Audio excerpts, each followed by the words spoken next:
नमस्कार दोस्तों, आप सभी का स्वागत है। दोस्तों, आज के इस कहानी के जरिए मैं मन को वश में करने के लिए क्या करे बुद्ध की कहानी शेयर करके आपको बताने वाला हूँ कि आप मन को वश में करने के लिए क्या कर सकते हैं। तो बिना समय को गंवाए चलिए जानते हैं कि हम सब मन को वश में करने के लिए क्या कर सकते हैं। अगर आप इस कहानी के पीछे के तर्क को समझ लें तो आपका दिमाग काबू में हो सकता है। जब मैंने पहली बार यह कहानी पढ़ी तो मुझे इसका तर्क समझ में नहीं आया, लेकिन इसकी भावना प्रेरणादायक है।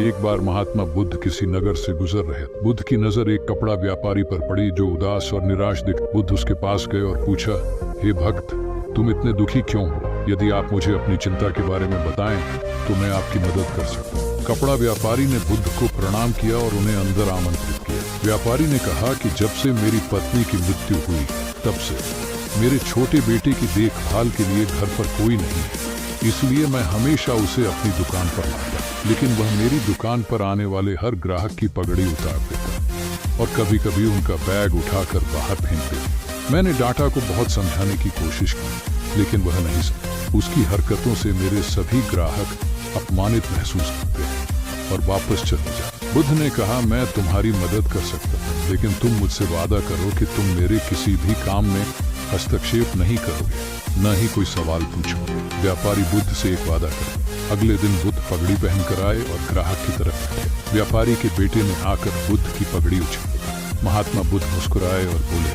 बहुत अच्छा, जाओ, और वह पगड़ी वापस ले आओ। वह बच्चा दौड़कर पगड़ी ले आया और बुद्ध को दे दी। अगले दिन बुद्ध एक कुल्हाड़ी और लाठी लेकर आए। लड़के ने फिर पगड़ी उछाली। बुद्ध ने लड़के को एक कुल्हाड़ी और लकड़ी दी और कहा, जाओ, इस लकड़ी को काटो। व्यापारी को थोड़ा डर था कि कहीं उसके बेटे को चोट न लग जाए, लेकिन उन्हें अपना वादा याद था। 7 दिनों तक महात्मा बुद्ध कोई न कोई नया काम लेकर आते और लड़के से करवाते। जल्द ही लड़का भूल गया कि उसे किसी की पगड़ी उछालनी है। व्यापारी बहुत खुश हुआ और बुद्ध को धन्यवाद दिया। मैं जानता हूँ कि इस कहानी और मन के नियंत्रण के बीच कोई विशेष संबंध नहीं है, लेकिन पहले आप इस तर्क को समझ लें। यदि हम अपने मन को अपने अनुसार कार्य नहीं कराएंगे तो मन अपने अनुसार कार्य करेगा। यदि हम मन को अपनी इच्छा अनुसार नियंत्रित कर लें तो मन को नियंत्रित किया जा सकता है। मन 2 तरह से काम कर सकता है। पहला, मन अपनी इच्छा अनुसार काम कर सकता है, या दूसरा, हम मन से अपनी इच्छा अनुसार काम करा सकते हैं। बुद्ध से मिलने से पहले लड़के का मन और मस्तिष्क अनियंत्रित रूप से उसकी इच्छा के अनुसार काम कर रहा था।